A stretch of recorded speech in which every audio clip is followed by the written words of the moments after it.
And we're live. Welcome to today's show. We are talking all about SNAP.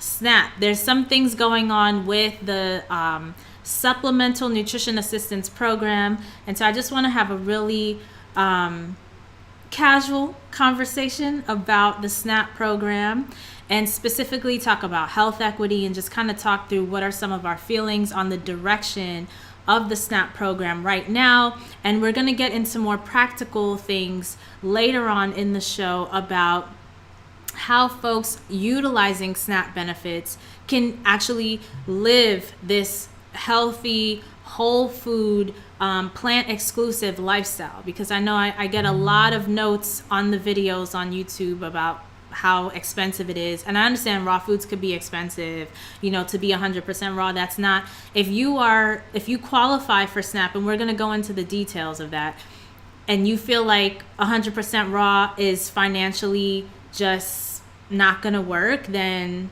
yes, you know your situation better than anything. But definitely we will be talking about how to live a plant exclusive. Even if you can't do 100% raw, you can be plant exclusive. And I have my mom on the show with us today to shed some light on this, because she has experience working within that framework to support somebody with this. So we're gonna touch on that. But let me first start by teeing up the conversation. And again, thank you for joining live. I see some folks tuning in live wherever you're watching, whether it be LinkedIn, YouTube, Facebook. We're all over the place on the internet. Feel free to engage in the chat. This is a open conversation about what's happening around health equity, what's happening in our government right now, what's happening in states, maybe in your state right now when it comes to nutrition accessibility. So first, let's start with what inspired this conversation. So our Health and Human Services Secretary now is Robert F. Kennedy Jr., and he announced that the $113 billion Supplemental Nutrition Assistance Program, aka SNAP, benefits should not be used to purchase candy and soda. So it seems they're specifically targeting sugar, right? Additionally, the Healthy SNAP Act was reintroduced by Republicans in Congress ahead of Kennedy assuming his role at HHS. And this act in particular would exclude soft drinks, candy, ice cream, and prepared desserts from being purchased with SNAP benefits. Arizona, Idaho, Kansas, Tennessee, and Utah have followed suit by introducing bills requesting the federal government to prohibit junk food items from SNAP. Okay, so that's what inspired this conversation. Now, before we get into the nitty-gritty about what we feel about this, right, I wanted to kind of explain some things. The Robert Wood Johnson Foundation, they just released a policy brief. So I definitely recommend that you look that up. When I publish this thing to go live, right, I usually put all the stuff in the description beforehand, but this policy brief just came out. I just saw it like yesterday or a couple days ago. So it's newly out. So I didn't have a chance to put it in here when we had first scheduled this conversation. But if you just Google Robert Wood Johnson Foundation SNAP policy brief, you'll see they went into details on some of the budgetary changes happening. And so I want to bring that conversation, that element into this conversation too, talking about SNAP. So first, I want to mention just some things from the report that I thought was really helpful, so we could get a bigger view of this program. In 2023, 13.5% of all U.S. households were food insecure, right? What does food insecurity mean?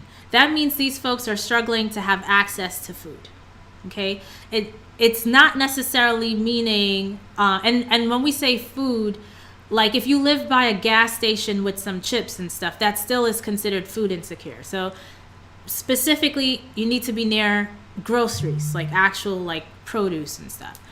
All right, and this rate was 8.9% for households with children.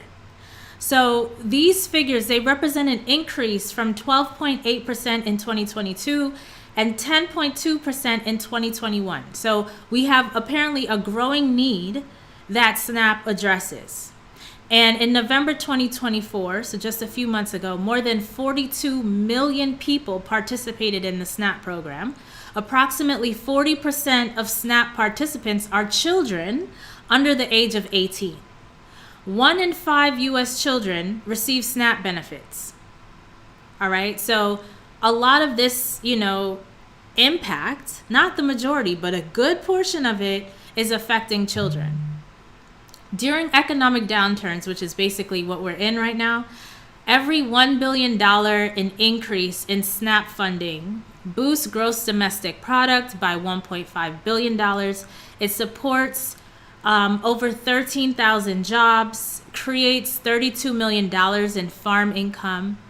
And even though obviously financially it's so important, the current SNAP benefits levels are often insufficient as they don't cover the costs of a modestly priced meal in 99% of counties. That's what this report is saying, that 99% of counties, it's still not enough money.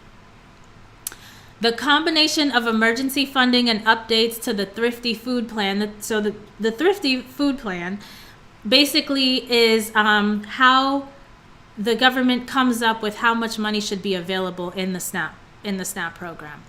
But the updates to that plan led to a 14.1% reduction in overall poverty, right, on top of the emergency funding, and almost 22% reduction in child poverty.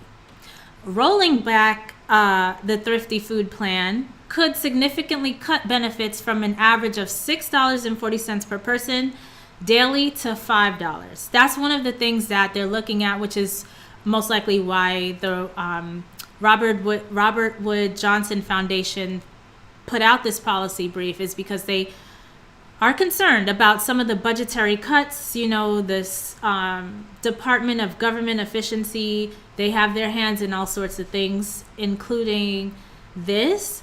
And so they're looking to cut. And this is so important to bring forth because we just talked about the fact that they're going to, or they're talking about making refined sugar products basically not be accessible through SNAP. So they're taking away money. And what I know from behavior change coaching, the science of behavior change, is when you take away, you have to replace with something, right? You have to bring something in. So right now we're only seeing deficits, okay? This guy, Gus Shoemaker, I had to look him up because the policy brief talked about the Gus Shoemaker Nutrition Incentive Program, GUSNIP. It has provided over $330 million in funding since 2019 to encourage healthier purchases. In its 4th year of evaluation, which was September 22 to August 23, GUSNIP participants purchased more than $52 million in fresh fruits and vegetables, generating approximately $107 million in economic impact. So this is an initiative. And this guy, Gus Shoemaker, he was an American economist, an influential figure in agricultural policy, dedicated to improving food access and nutrition for underserved communities. And I just want to talk a little bit about him because I feel like back in the day when I was in school, in my undergrad studying economics, this is a guy I would have loved to learn about and know about. Some of the stuff that he's done that I think is so amazing is more recent. He's now since passed. But for those young folks, if you are into healthy nutrition, if you are trying to close the health equity gaps in this country and you like economics, you like math, this guy, his story is one to know of. He was born in 1939 in Massachusetts, grew up on a farm near Lexington. He earned a degree in economics from Harvard College, pursued further studies at the London School of Economics. Throughout his career, Shoemaker held several key positions, including serving as the Undersecretary for Agriculture of Farm and Foreign Agricultural Services at the U.S. Department of Agriculture. from 97 to 2001. And in this role, he oversaw agencies such as the Farm Service Agency and the Foreign Agricultural Service. Prior to this, he was the administrator of the Foreign Agricultural Service and Commissioner of the Food and Agriculture for the Commonwealth of Massachusetts. He co-founded an organization that I know of and that I have been watching for a long time called Wholesome Wave back in 2007. I was surprised to find out that he was one of the co-founders. It's a nonprofit organization aimed at increasing access to affordable, healthy, locally grown food for underserved consumers. And the organization operates programs like the Double Value Coupon Program and the Fruit and Vegetable Prescription Program, which address food insecurity and support local farmers. Maybe you've seen stuff like this at, like, if you go to the farmer's market, they basically say, you know, if you spend $5, you get $10 worth of produce. So that type of thing. And physicians being able to write produce prescription and that being covered. So you have this, basically this philanthropist who, you know, the USDA decided to name the Gus Shoemaker Nutrition Incentive Program in his honor because of all of his work in this space.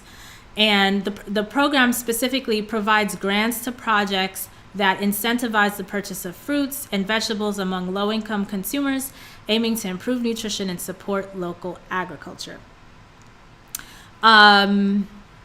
So the GusNIP program specifically, it's a USDA initiative, right, designed to improve the health and nutrition of low-income individuals by increasing their access to fruits and vegetables.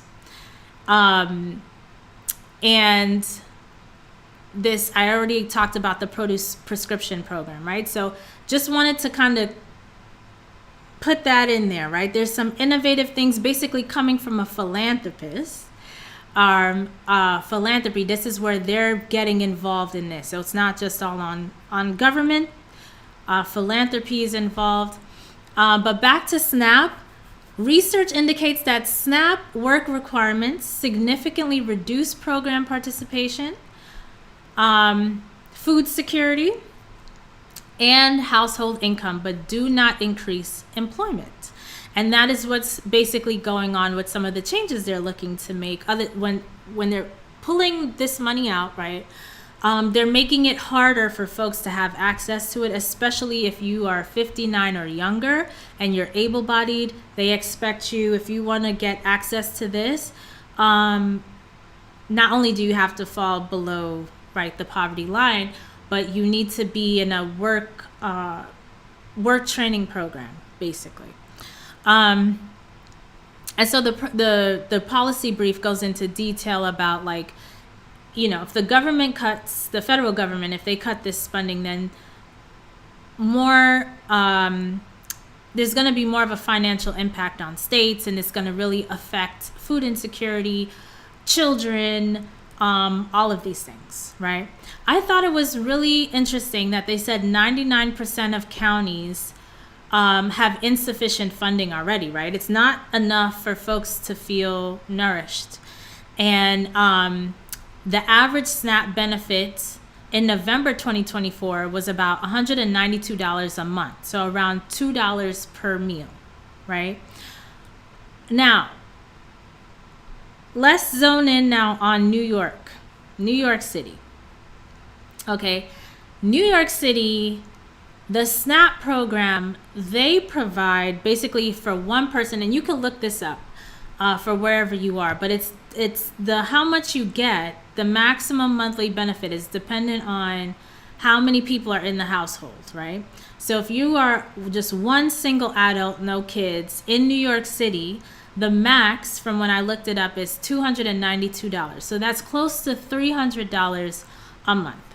So given all that backstory, I want to turn the tables now to you, Mom. First, I want to ask you about your experience with supporting somebody through this, right? So you have this budget through SNAP to buy produce for this person and prepare meals for this person. And I do want to preface by saying you you've been living plant-based for a long time. So it's not like you had to learn this, because I think that's part of the battle with some folks, is that not only do you have this what can feel like a constricted budget, but then you're doing a new way of eating. And so things could kind of feel a little messy in the beginning and very like complicated, overwhelming, and all this kinds of stuff, which is understandable, right? We want to make sure people's basic needs are met, right? Maslow's hierarchy of needs. We at least want to feel full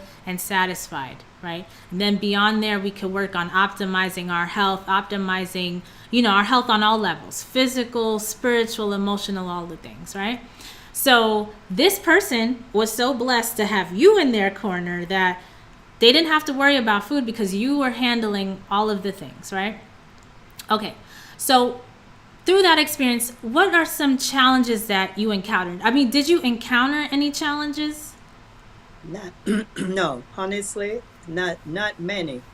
Very Okay. little, very little, and it was very controlled because I I got the privilege of doing the shopping for two individuals in my entire life, and it was no problem, especially the last individual I had to shop for because that person was very sick, and I saw the person's diet, and I know the person could make change.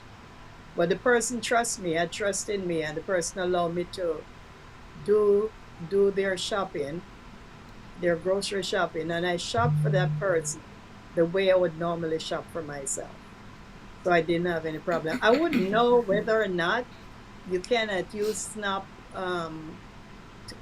to buy soda. I would know because I've never purchased soda for that individual. So right now you have lots of people on Snap buying soda. I mean, that's like one of the top things that they buy, actually. So this stuff that I talked about at the top of the broadcast is what is in Congress being discussed. It's something that Robert F. Kennedy Jr. wants to implement. There's some Republicans from these specific states, including Tennessee, where we have family, where they want to implement. I think, and then the conversation about all of these children that are affected by SNAP, and thinking about childhood obesity and the damage that sugar does. But at the same time, from a health equity standpoint, it's like you take all this stuff away, you take the budget away too. What are you putting in to shore up? Because what the example we have here is like, you're not new to this. So you're almost like a coach or consultant, actually, more of a consultant advisor to someone who's unwell and on this SNAP benefit. And so you're working with this person, right? Most people on SNAP don't have that, right? They don't have that, nor do they have the awareness of what the sugar that they are consuming is doing to them down the road, and obviously it's serving a purpose in real time at this moment. And so I want to go into that a little bit later, but just staying with your personal experience with this, what did you notice about food prices, SNAP limitations? You mentioned there was no limitations on that, which makes sense Well, because there isn't, but healthy yeah, options. there is limitation, but not with food. Okay. I think any items that is taxable, you cannot use SNAP to do that. Taxable item, you can't use SNAP to do. So food, I thought food produce aren't groceries taxable? No, you have. I think I don't remember. I don't remember even getting the water for that person because I think that's a taxable item. Water, which Water, sounds like and a it problem, right? Because if you and it can't get yeah, water, because we're supposed to be drinking water, but I don't even remember getting water that's for. Soda is taxable. yeah, but all that stuff you can buy with SNAP. Well, I don't know because the person I was shopping for, I never shopped for soda for that person. Okay. So in Yeah. terms of food prices, though, you had the budget, right? And we see New hmm York, you have close to $300. How was it shopping healthy food, whole food, plant exclusive with that amount of money? It works. It can work. If that kind of money you're shopping for one individual, it works very well. Um, and especially when somebody's, well, when people sick, they don't eat a lot, but it work out for the 1 month for that person. And they get all the nutritious food that they should be eating. Mhm. Well, Sometimes it was a struggle for the person because the person that's so used to this, but I tell the person that they will get used to it. Just spice it up with some nice seasoning and stuff, but it will work mhm. because we spoke about those things already. Things like cabbage, and so it can stretch and go a long way, and it's filling. So yes, it can work. Did Fruits you, and vegetable, it will work, and the prices were reasonable. The place I shop for those things. where did you shop? Food bazaar.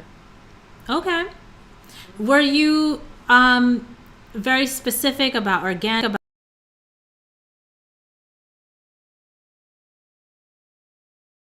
The organic prices were much higher. Some things I get organic, like when I buy the tomato I make sure I get organic because the dirty dozens. I purchase salads and tomato and stuff like that.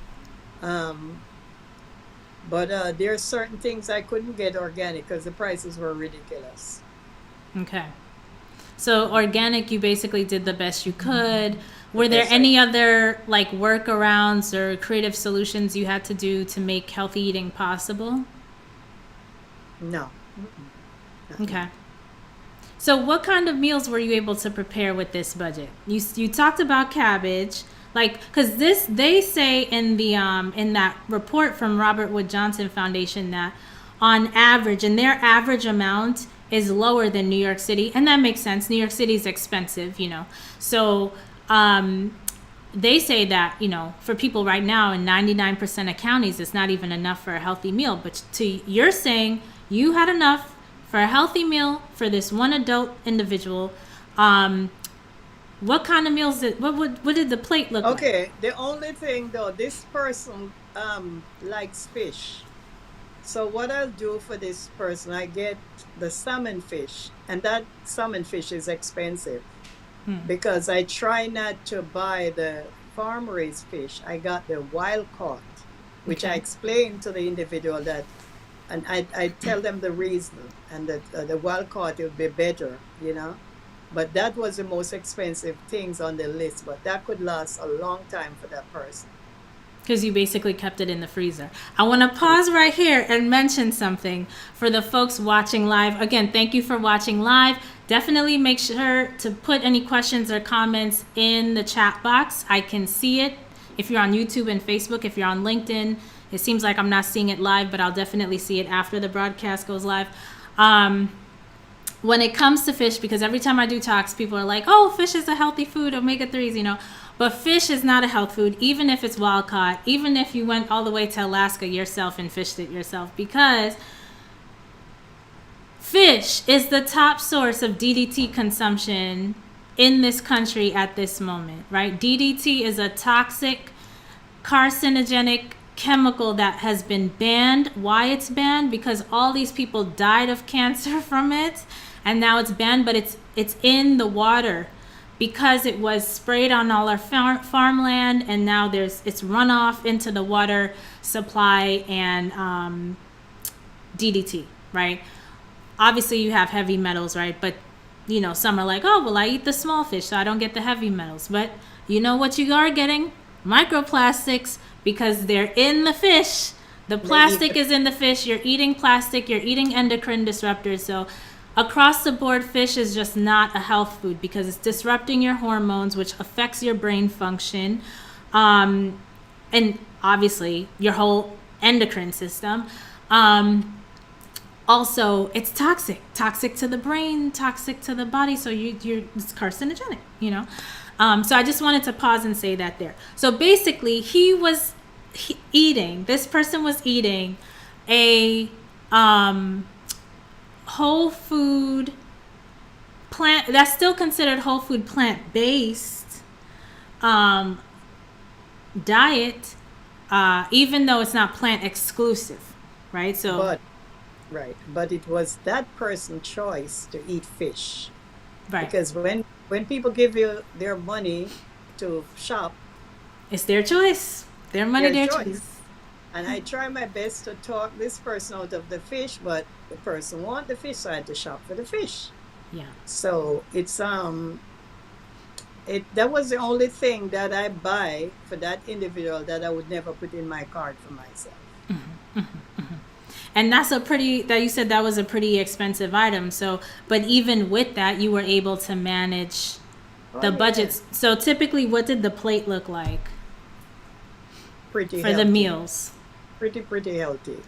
Because I was able to get, okay, so this person likes rice, so I was able to get quinoa and bulgur instead of the rice, to just to replace, Hmm. and other ground provision, that most plant-based stuff. So the plate looks healthy, So, like so there's fish on the plate. There's rice on the plate. What else is on the plate? um fish, not rice, no rice, because Okay, I thought I I heard you say rice. Oh, no, quinoa. What'd you say? the person love rice, but I introduced the quinoa, Okay. right, and that works out fine. Hmm. And I also show the person how it can be done. The quinoa can be done with also mixed vegetable to give it a nice taste. Okay. And what Yeah. are those? What are those vegetables you're including? Well, the vegetable that the mixed vegetable, it's organic corn with it's an organic package with corn and sweet peas and string bean This and is frozen. carrots, yes. Okay. Okay. So it sounds Because like you're buying a lot of stuff that could be frozen. right, frozen vegetables, yeah, frozen vegetable, frozen strawberries, frozen blueberries. And I also teach the person how they can make their smoothie, with these things. So it works out, pretty well. Yeah. And this is really important, I guess, to highlight too, because with frozen, there's less waste, right? Because you only take what you need, you put the rest in the freezer, it lasts a long time, so you're able to stretch that money. Hmm. Also, some folks may be concerned about the freshness. Actually, when you buy frozen fruits or vegetables, they are picked at peak ripeness and flash frozen on the farm, from my understanding. And so you're getting it at peak nutritional state. Obviously, when stuff is frozen, the textures, you're limited, because when you freeze things, there's a lot of water that ends up inside when you start Right. to defrost it, right? So you're Yeah, gonna yeah. want to cook them. I tend to not do use frozen stuff for like raw dishes. Although I did have Chris Kendall on the uh, on the channel talking about how he uses frozen vegetables to make raw dishes, and he uses a dehydrator and all that stuff. So you could actually, um, Because all it does is the water out. That's all. yeah, yeah. Hmm. So, okay, without revealing personal details, right? We want to make sure we keep things confidential and to protect people's identity, all this.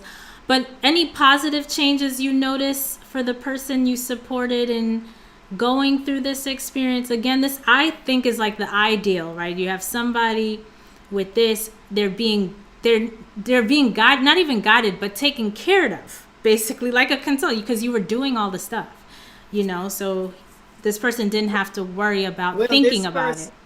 this person learned a lot from that experience of me doing the shopping for them, um, because it's something that the person is really helping themselves today and make their life better. So yes, So when you first heard about this push to restrict soda, candy, and junk food from SNAP, what was your first reaction? I said I didn't really know that people could buy. Well, I buy snack for this person, but I go to Costco and get it, and it's the snack that I get is omega-3 individually packed packages of snack. Okay. This way you don't overeat it. You take out a package. That's one. Omega-3 what? The nuts, omega-3 nuts. So walnuts. They're mix, omega-3 mix. It's like blueberries, Oh, that must be. You know cranberry, how there's something with the. I don't know if you and ever heard the term greenwashing. and seeds Yeah, but this Okay. is what for the person, This it's is just Costco. Costco, yeah. Because this person used to buy things like cashew or peanuts, and I tell the individual, no, that is not good. Hmm. So I introduce the person to the omega-3 individual package. Hmm. Yeah. Omega-3 deluxe. So I see it's from Nature's Garden, right? Yes, that's the same one. Yeah. Okay. It was showing and now it says product not available. Um, are you familiar with the term greenwashing? No. Okay. Greenwashing is basically where a company says they're doing all this stuff great for the environment and they're not really doing it, right? They're just doing it they're only saying it, putting it on the label to make money, basically. Taking advantage of the fact that people care about the environment. I find in the health food industry, I don't know what it's called. I forget the terminology, but it's basically the same thing as greenwashing. When you say Mm. omega-3, because like omega-3 is like, it's a fatty acid. So I'm like, well, what is it? Okay, so Like, it's because when I seeds. think omega-3 nut, that's walnuts, right? I can't think of any other nut that's high No, but omega-3s. But this product is called Nature's Garden Omega-3 Deluxe Mix, right.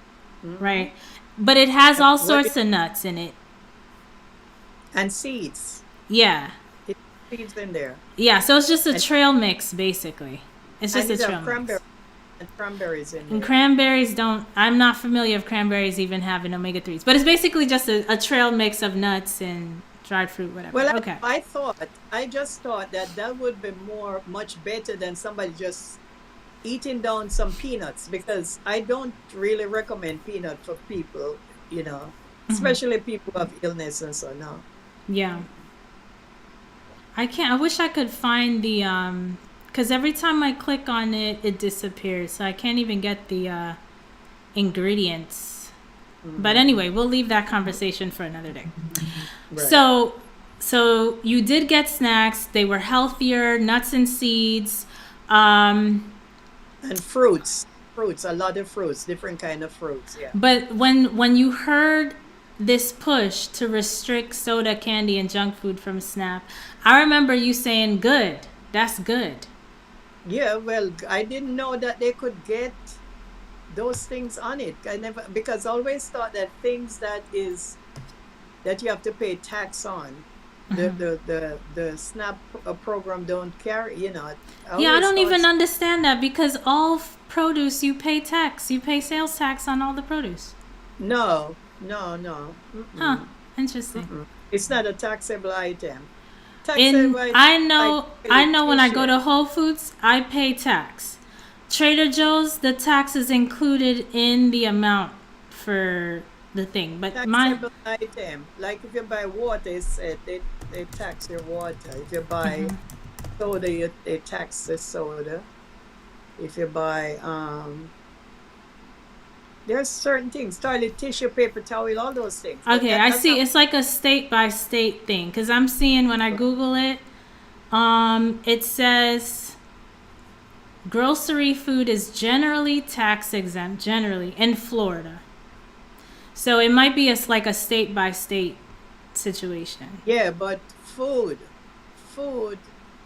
soda is not considered food. So this is why I don't understand why they would want to. It's not a food. Mm-hmm.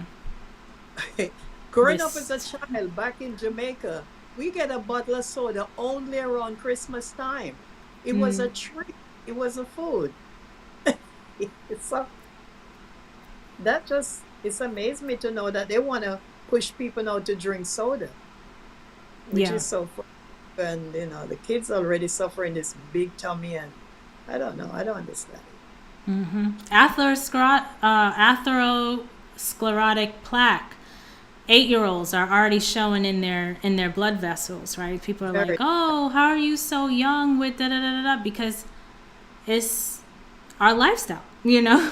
It Very has sad. nothing to do with age and everything to do with our diets, our sedentary Mhm. lifestyle, all the things. I mean, even if we weren't sedentary and eating this stuff, I think people would probably be more motivated, especially the kids, because athletes, feel it. Like when you're active and you're eating an inflammatory diet, your recovery takes longer, things hurt more, And if you have something to compare it to, like an anti inflammatory diet, then you're obviously going to choose that because you're an athlete. You don't want to feel the pain. You Right. want to have that, quick Hmm. recovery time and be able to maneuver and stuff like this. Um, from your perspective, though, would this kind of policy help or hurt families? The fact that they want to take all this stuff out. They're also talking about making budgetary cuts, and folks are saying the money right now is not even enough for people. Where where are you standing on this? I don't approve of that because I think because everything gone up, the price of food and everything is up, and you have people with children, two and three, four children that they're depending on this for. I do not approve of it. I mean, I don't know who would approve of something like that.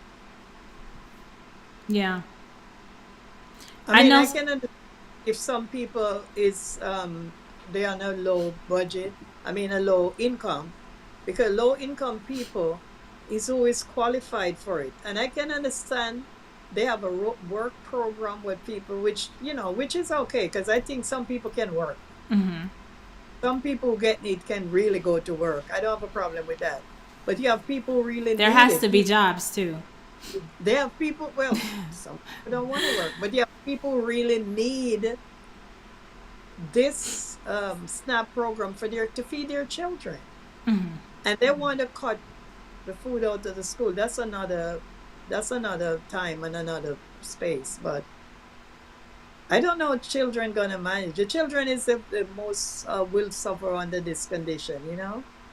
Yeah, I think from my perspective, it's like if you're pulling away this stuff, which is gonna be beneficial on a health perspective, right? That's no question, right? At the same time, you can't make cuts because you know there's no subsidies. There's subsidies for sugar, and so folks can fit in all this sugar with the SNAP budget of whatever it is for them, right? Um, you take that away and you want them to eat healthier. First of all, where's the awareness? Are you bringing in coaches? Are you bringing in educators? Are you bringing in guides to show them what to eat instead of those things? What to make, what to prepare, how to prepare it? And then also, are there subsidies on those healthier things? Last time I checked, a bunch of kale is more expensive than, a bag of chips. So if we're going to swap for healthier, the healthier needs to fit within the budget. So as you're also talking about cutting the budget, how are we making it work? Like this I feel like for me, I would want to see them shore up the support, for these people, you know? True. Yeah. The prices of things are gone up because of this turf, and it's gonna get worse. We don't see anything yet. We have to prepare. Um, so I don't know. We have to PP, pray and prepare, Pray always, yes. pray and prepare. Yeah. 'Cause What it's gonna. what do you wish policymakers understood about the realities of shopping and cooking with a SNAP budget? People need to be more educated on finances and their shopping and make wise decision. So you mean for the grocery shopping? Yes, ma'am. Because the tool is in your hand. So tell me about that. What do people need to know about that they don't know right now? Know that you don't take the money that you get to take care of yourself and buy garbage and put in your body. Like, you know that you're going to go shopping, buy things that you can prepare at home and put on your table to feed your family. Mm-hmm. Soda is not a meal. Chip is not a meal. Okay, soda and chip might be a snack. You can buy apples if you have children and slice the apple up and teach your kids how to eat fruits instead of chips. Mm-hmm. And I tell you something, a bag of chips, you finish eating it, and in 2 seconds, you're hungry again. It's like something open up your appetite. You eat an apple, you're filled. And you can get apple at reasonable prices. So, I think sometimes it's just bad decision. I think people have to be more educated in their finances and in their shopping. Yeah, I see your point too, and I feel like this, when one is stuck in processed food addiction, mentally, psychologically, to make that shift to an apple, even though it could be more filling, is a leap mentally, because the brain naturally is seeking fat and lots of calories. The apple is not gonna have this, and so once the brain has already been hooked on one thing, you have to be very intentional about making another choice, and that intentionality comes from a place of like purpose, right? For example, I eat the way I eat because I want to avoid pain, right, and suffering. Some people don't have a why, they don't have an awareness, all this kind of stuff. So we need to like balance all this work that they're doing with SNAP with education and coaching. I find like the coaching is critical, because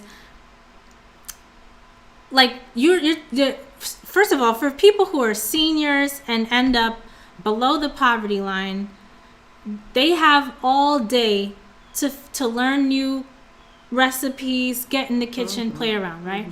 So okay, yeah, so they're okay. But you talking about now people 59 and younger who the government, they want them to work or be in a work program in order to qualify, right? And the way the system is set up with most folks who are struggling financially, it's an exploitative system from what I see, where people are so busy and overstretched for time. Where is the time to make the meal, to sit down and have the meal, right? Because there's a lot of extraction happening. Look at these people that's in government right now who aren't elected officials, people who basically bought their way into the presidency, right? Yeah. Standing out for me right now is Bezos, right?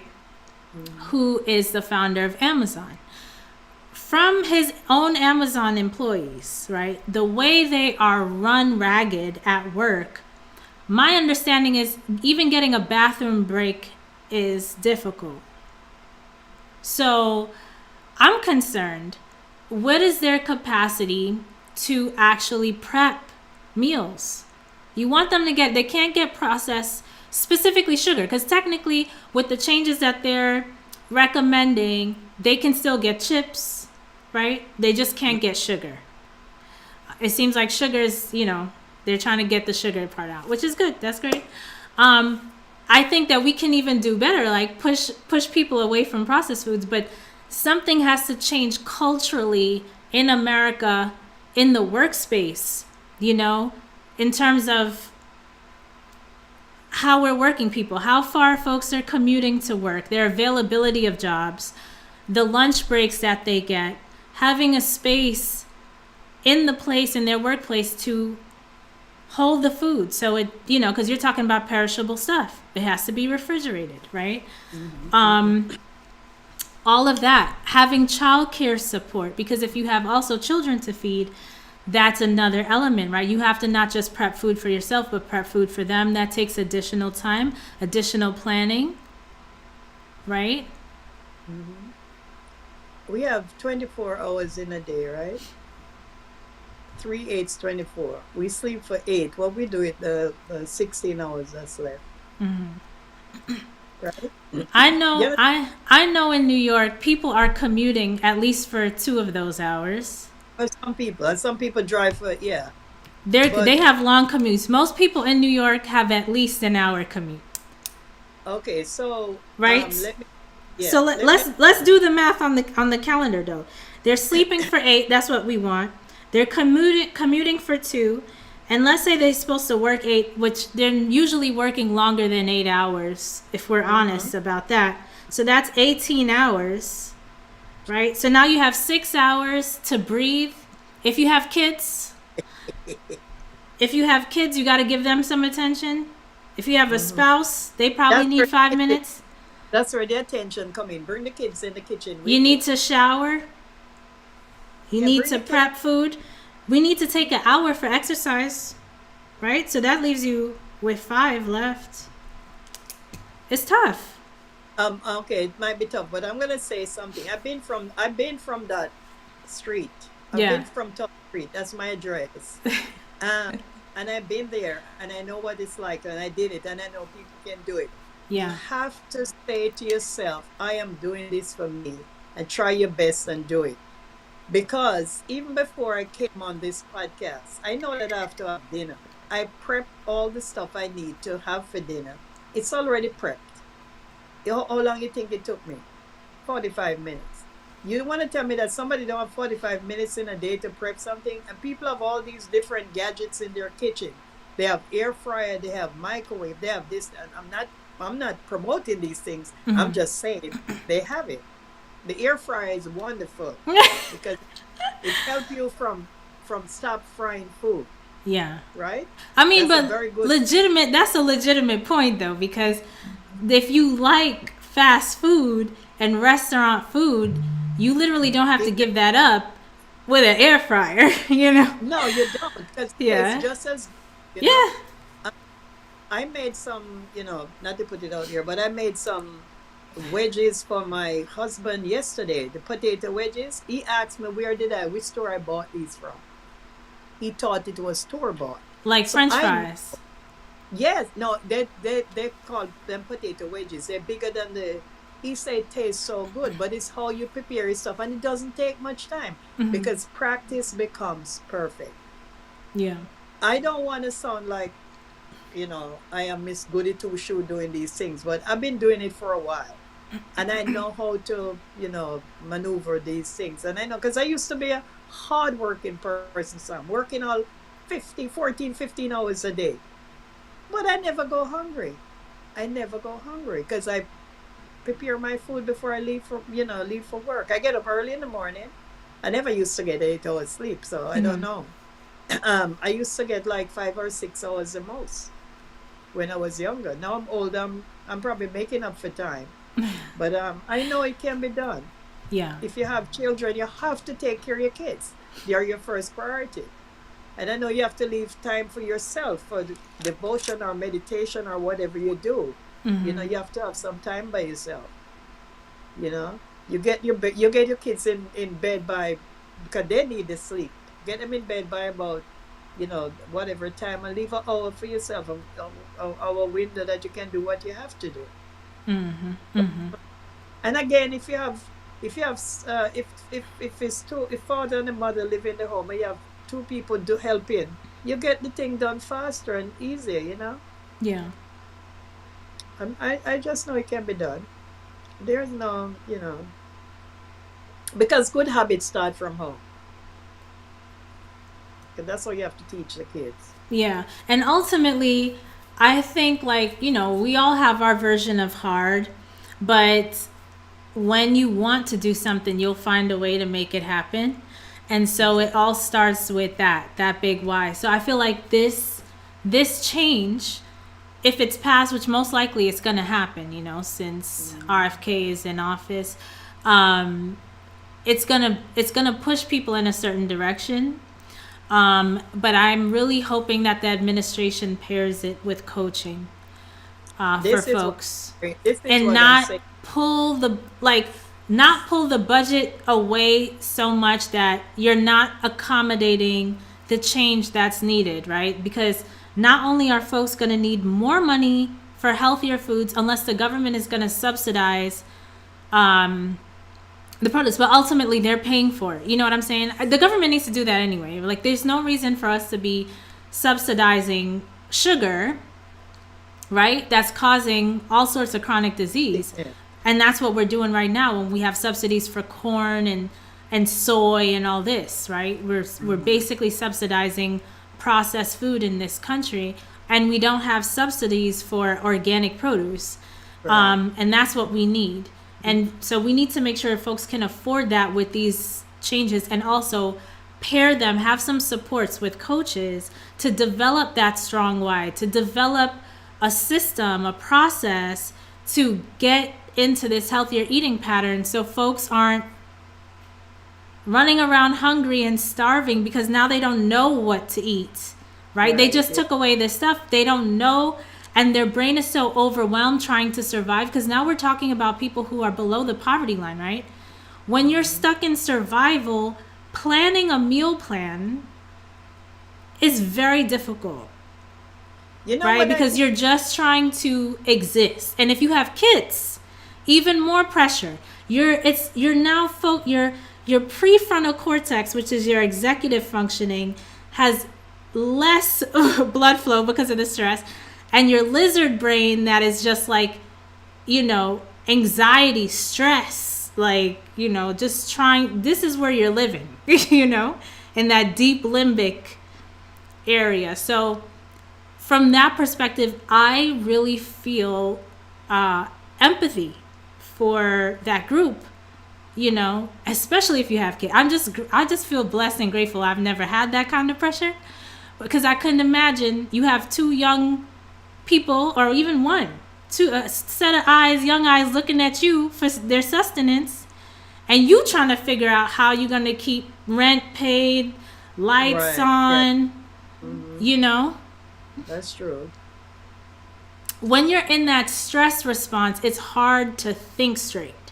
And making a dietary change, it takes that mental energy where you do need some kind of like stability to be Well, able to, make they space need for a, that. they need a nutritionist to help them to battle through this. And I wish that program that they have for the SNAP program, they would have somebody who can counsel these people. But I know that a lot of folks gonna says, I don't want people to tell me how to eat. You understand? Yeah. But they need to be taught, because the soda and the chips is not good for the children. Really, it's not good. First of all, the soda make them hyper. We have enough hyper children around. We don't need no Yeah. more. Yeah. So they need to have nutritionists who can guide them and carry them through this program, and teach them how to prepare these meals, and it won't be too much a strain on them as far as trying to dig into their pocket to get some change to put with their SNAP to provide for their family.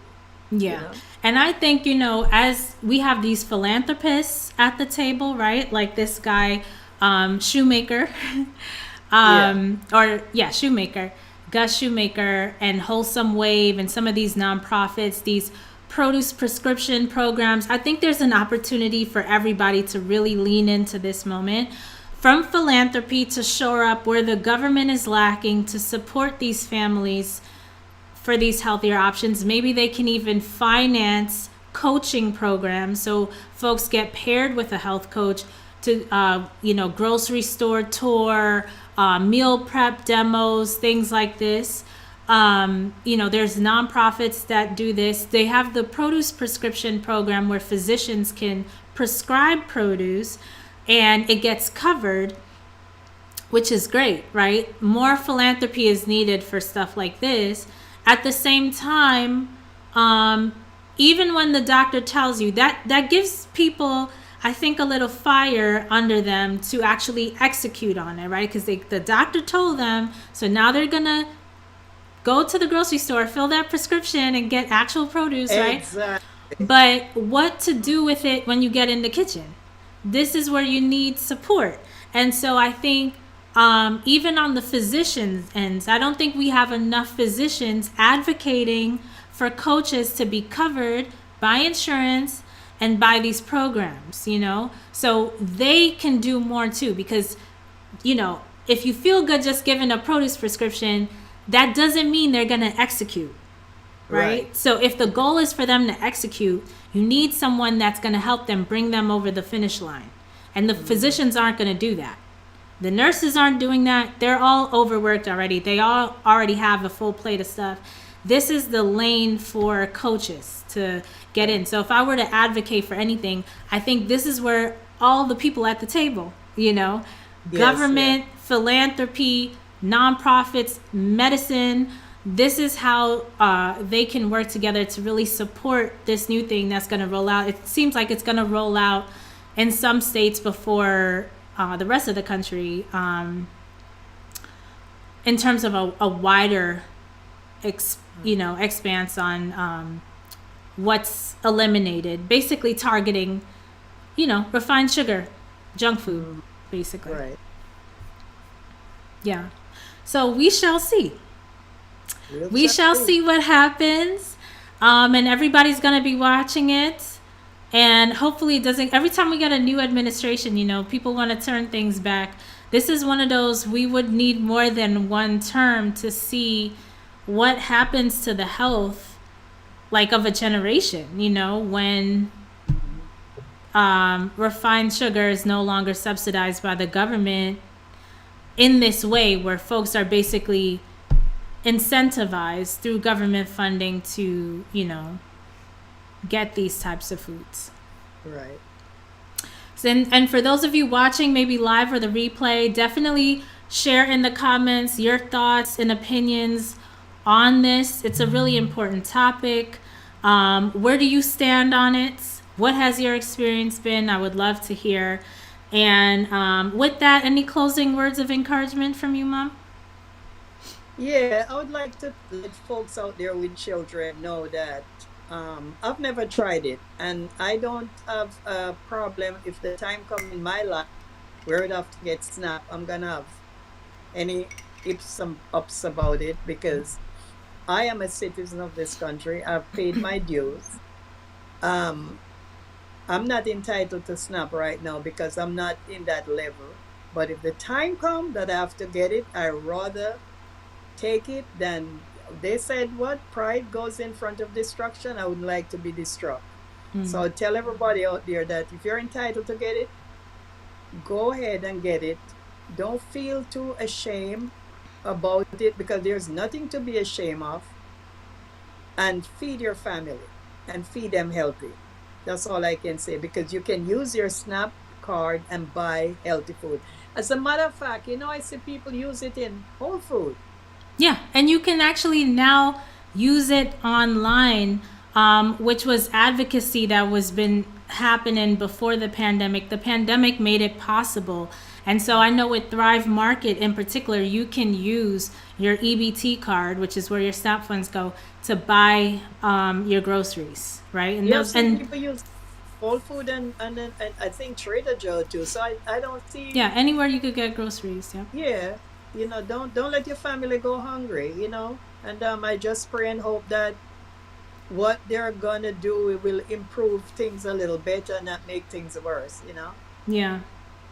And not half-ass it, because that will only give people the fire, like the people who go against, the people that you mentioned who are like, don't tell me how to eat, meanwhile, they're ending up in the emergency and putting all this stress on the medical system because of metabolic dysfunction that was completely avoidable, right? But if RFK and others drop the ball on this and don't give people proper support, they're going to have all of the stuff to say, you see that? It didn't work. It's a bad idea. You know what I'm saying? That's why it has to be executed properly. Exactly. All right. And so with that, love to hear your comments in the comments below as you watch the replay. Have a blessed day. Take care, everyone.